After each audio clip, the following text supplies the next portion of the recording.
मेरे YouTube channel में एक बार आपका फिर से स्वागत है। शिक्षण विधियों के अगले वीडियो में हम लेकर आए हैं भंडारकर विधि, जिसे व्याकरण अनुवाद विधि भी कहते हैं। भंडारकर विधि के प्रवर्तक जो हैं डॉक्टर रामकृष्ण गोपाल भंडारकर हैं। और आपको जानकर ये आश्चर्य होगा क्योंकि ज्यादातर लोग भंडारकर को यानी डॉक्टर रामकृष्ण गोपाल भंडारकर को इस रूप में जानते हैं कि उन्होंने व्याकरण अनुवाद विधि को प्रवर्तन किया था, को लागू किया था। लेकिन आपको जानकर हैरानी होगी कि डॉक्टर रामकृष्ण गोपाल भंडारकर भारतीय पुरातत्व और जो वैदिक जो रिसर्च थे, खोज अनुसंधान थे, उनमें भी उनका काफी अच्छा योगदान है। उन पर भी उन्होंने कई पुस्तकों की रचना की है, कई शोध पत्रों की रचना की है। ब्राह्मी लिपि, खरोष्टी लिपि, उन पर भी उन्होंने काफी कुछ अनुसंधान भी किया है, शोध पत्र भी लिखे हैं। और वेदों में भाषिक व्याकरणिक तत्वों पर भी उन्होंने काफी कुछ लिखा है। एक बहुत ही प्रतिभा संपन्न व्यक्ति थे और दादा भाई नेरोजी के ये शिष्य थे। दादा भाई नेरोजी के ये शुरुआती शिष्यों में से थे।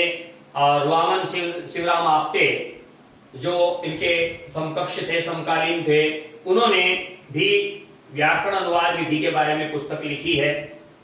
तो हम आज बात कर रहे हैं भंडारकर विधि की, जिसको व्याकरण अनुवाद विधि कहा जाता है। पहली बात तो आप इसमें दो शब्द देखिए। व्याकरण अनुवाद मतलब ये है कि हमें व्याकरण का अनुवाद करके भाषा शिक्षण को सीखना है। तो अब इसको आप भंडारकर तो इसलिए है क्योंकि इसके प्रवर्तक डॉक्टर रामकृष्ण गोपाल भंडारकर हैं, इसलिए इसका नाम पड़ गया भंडारकर विधि। लेकिन वास्तव में इसका नाम है व्याकरण अनुवाद विधि। डॉक्टर रामकृष्ण गोपाल भंडारकर ने व्याकरण अनुवाद विधि पर आधारित दो ग्रंथों की रचना की है। एक है मार्गोपदेशिका और एक है संस्कृत मंदिरांत। और मैं आपको बता दूं, रामकृष्ण गोपाल भंडारकर ने व्याकरण अनुवाद विधि संस्कृत शिक्षण के लिए उन्होंने शुरू की थी। अंग्रेजी भाषा से संस्कृत में अनुवाद और संस्कृत से अंग्रेजी भाषा में अनुवाद के लिए उन्होंने व्याकरण शिक्षण, व्याकरण अनुवाद विधि का प्रवर्तन किया था। जैसे कि हमने पिछले वीडियो में देखा था कि प्रत्यक्ष विधि डॉक्टर जो मदर्स मेथड था, मदर्स मेथड पे आधारित थी, वैसे ये भी मदर्स मेथड पर आधारित है। Walter Penfield, doctor Walter Penfield की मदर्स मेथड पे ये आधारित है। और डॉक्टर रामकृष्ण गोपाल भंडारकर ने व्याकरण अनुवाद विधि पर दो ग्रंथों की रचना की है। पहला ग्रंथ है मार्गोपदेशिका और दूसरा ग्रंथ है संस्कृत मंदिरांत। बड़ी कक्षाओं में, बड़ी परीक्षाओं में यह प्रश्न पूछ लिया जाता है कि व्याकरण अनुवाद विधि पर आधारित किसी एक ग्रंथ या ग्रंथ के नाम बताइए जो डॉक्टर रामकृष्ण गोपाल भंडारकर ने लिखे हैं। तो वो दो ग्रंथ हैं, मार्गोपदेशिका और संस्कृत मंदिरांत। ये व्याकरण अनुवाद विधि पर आधारित ग्रंथ है। वामन शिवराम आपटे जो कि बहुत बड़े भाषाविद हुए हैं और राजनीतिज्ञ भी थे, इन्होंने भंडारकर विधि पर यानी व्याकरण अनुवाद विधि पर एक ग्रंथ लिखा है। नाम है the student is guide to Sanskrit composition. ग्रंथ का नाम है the student is guide to Sanskrit composition. इस ग्रंथ की रचना की है वामन शिवराम आपटे ने और यह पूरी तरह से भंडारकर विधि यानी व्याकरण अनुवाद विधि पर आधारित है।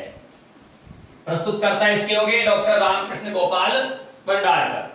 ये विधि किन सूत्रों पर आधारित है, इसका सामान्य सिद्धांत क्या है, क्या इसकी लाभ है इसके, और क्या इसकी सीमाएं या दोष है, इस पर हम चर्चा करेंगे। तो सबसे पहले बात करते हैं शिक्षण सूत्र की। ये किन किन शिक्षण सूत्रों पर आधारित है? भंडारकर विधि स्थूल से सूक्ष्म, मनोविज्ञान से विज्ञान, सरल से कठिन और ज्ञात से अज्ञात, इन चार शिक्षण सूत्रों पर आधारित है। तो इसको भी आप नोट कर लीजिएगा।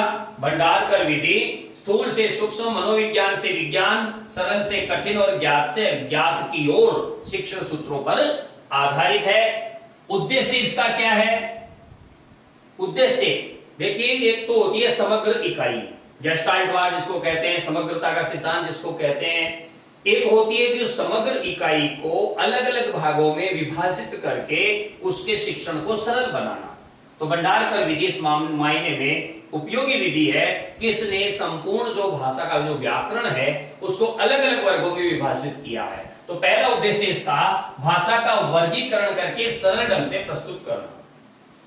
तो भंडारकर जी ने व्याकरण अनुवाद विधि में भाषा का वर्गीकरण किया और उसको सरल ढंग से हमारे सामने प्रस्तुत किया।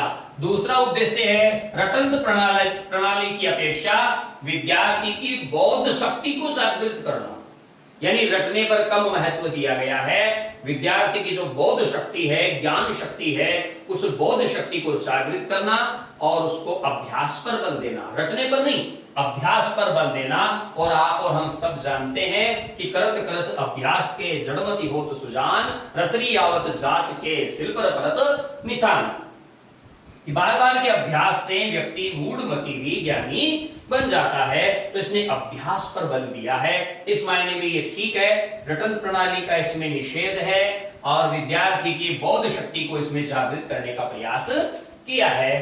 फिर है व्याकरण तथा अनुवाद द्वारा, ध्यान दीजिए, व्याकरण तथा अनुवाद द्वारा अन्य भाषा शिक्षण, अन्य भाषा को सिखाने के लिए सहारा लिया गया व्याकरण तथा अनुवाद को।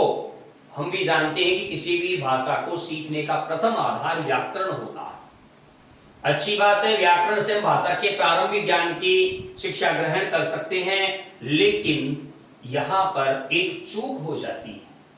हम भाषा के सैद्धांतिक पक्ष को तो जान लेते हैं, लेकिन भाषा का जो व्यवहारिक पक्ष है, जो रसास्वादन की प्रक्रिया है, जो भावबोध है, वहां तक हम नहीं पहुंच पाते।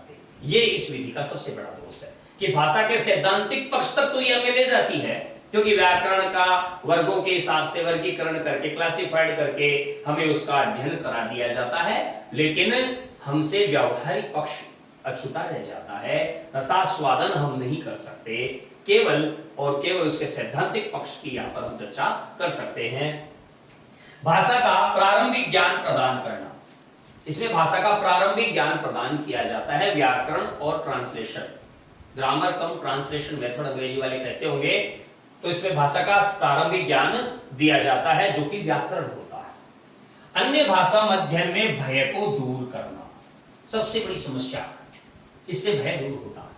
जैसे मान लीजिए हम हिंदी भाषी हैं, हमें संस्कृत पढ़नी है, या हम संस्कृत भाषी हमें हिंदी पढ़नी है, या हिंदी संस्कृत भाषी है हमें अंग्रेजी पढ़नी है, तो जो अन्य भाषा शिक्षण है, इसको अंग्रेजी कह सकते हैं, ग्रीक कह सकते हैं, लैटिन कह सकते हैं, फारसी कह सकते हैं, उसके प्रति एक अनजाना भय होता है मन में, पता नहीं क्या है।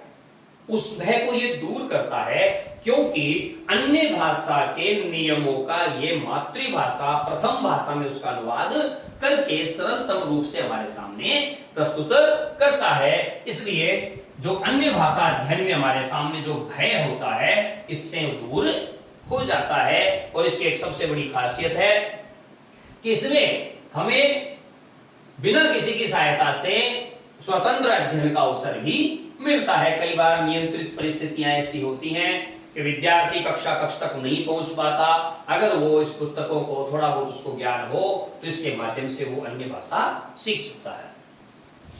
अगला इसका है मातृभाषा से अन्य भाषा और अन्य भाषा से मातृभाषा में अनुवाद करना।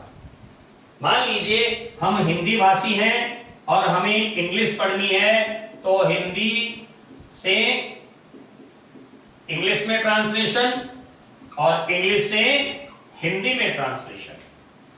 इस प्रकार से ये परस्पर विनिमय का मेथड है, विधि है। उससे जो अन्य भाषा के प्रति हमारा जो भय होता है, एक आशंका होती है, वो आशंका, वो भय दूर हो जाता है, क्योंकि हम उसको अपनी मातृभाषा, जिसको यहाँ पर शिक्षण में प्रथम भाषा कहा गया है, उसमें अनुवाद कर लेते हैं। यानी ये द्वितीय भाषा हो गई और ये मातृभाषा जो हमारी प्रथम भाषा हो गई। हम द्वितीय भाषा के व्याकरण को अपनी प्रथम भाषा यानी मातृभाषा में अनुवाद कर लेते हैं। फिर उसको समझने के बाद मातृभाषा को हम द्वितीय भाषा में अनुवाद करना सीखते हैं। तो इस प्रकार से जो उस भाषा के प्रति एक भय का, संदेह का, आशंका का जो भाव मन में रहता है, झिझक, संकोच जो रहती है, वो हमारी दूर हो जाती है। तो यहाँ पर ये देखिए अगला जो है कि द्वितीय भाषा के व्याकरण नियमों का प्रथम भाषा में अनुवाद।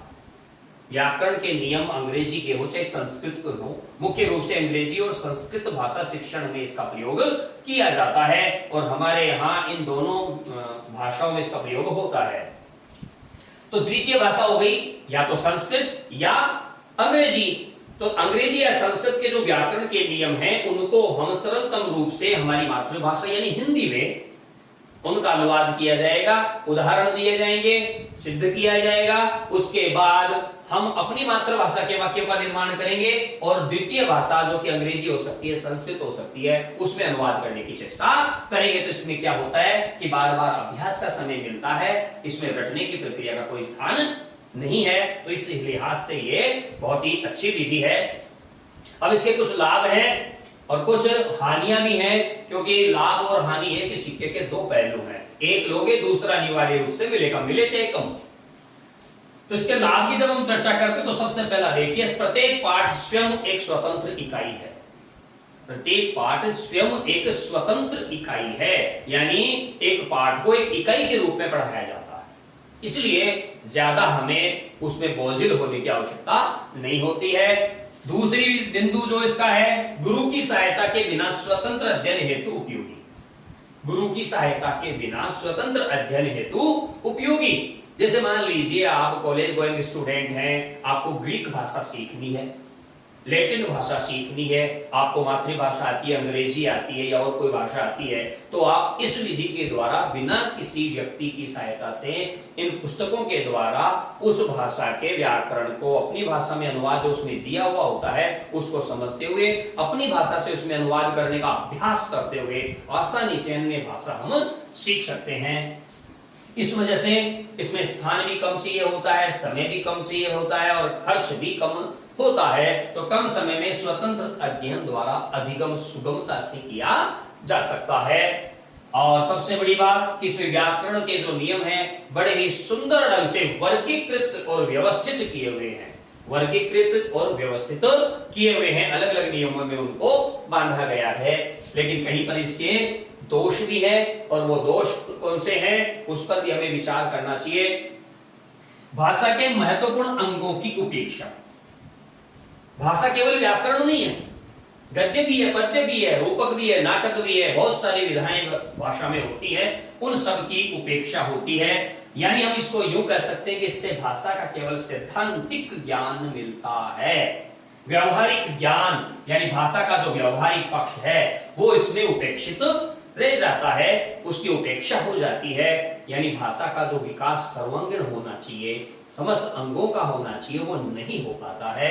पठन पाठन नीरस, क्योंकि केवल इसमें व्याकरण है और वो भी एक नियम का दूसरी भाषा में अनुवाद, पहली भाषा के उदाहरणों का दूसरी भाषा के उदाहरणों में अनुवाद। ये पठन पाठन की प्रक्रिया यहाँ पर क्या हो जाती है, नीरस हो जाती है। और जो नीरस है वो अरोचक यानी रुचि का सिद्धांत यहाँ लागू नहीं होता है और भाषा के जो सिद्धांत है उसमें रुचि का सिद्धांत अनिवार्य सिद्धांत होता है। एकांगी, एकांगी इसलिए क्योंकि उच्च कक्षाओं में जब शिक्षक है ही नहीं, शिक्षक है ही नहीं तो बालक अकेला हो गया। बालक अकेला हो गया इसका मतलब है कि यहाँ पर केवल बालक है और एक पुस्तक है जो उस विधि पर आधारित, उस मेथड पे आधारित है। आपने देखा होगा बहुत सारे बसों में जब हम यात्रा करते हैं, रेल में, ट्रेन में यात्रा जब हम करते हैं तब कुछ लोग किताबें बेचने आते हैं और वहां पर एक किताब उनमें ऐसी भी होती है कि 30 दिनों में अंग्रेजी कैसे सीखे, rapid x English speaking course. उसमें 30 दिनों में अंग्रेजी सिखाने का फार्मूला दिया हुआ होता है। उनको कहते हैं स्वयं शिक्षण मालाएं और वो इसी विधि पर आधारित होती है। शुरुआत होती है hi, hello, good morning, good afternoon और उसका हिंदी में अनुवाद दिया हुआ होता है। तो ये सब क्या है, ये इसी विधि पे आधारित है, इसमें शिक्षक नहीं होता।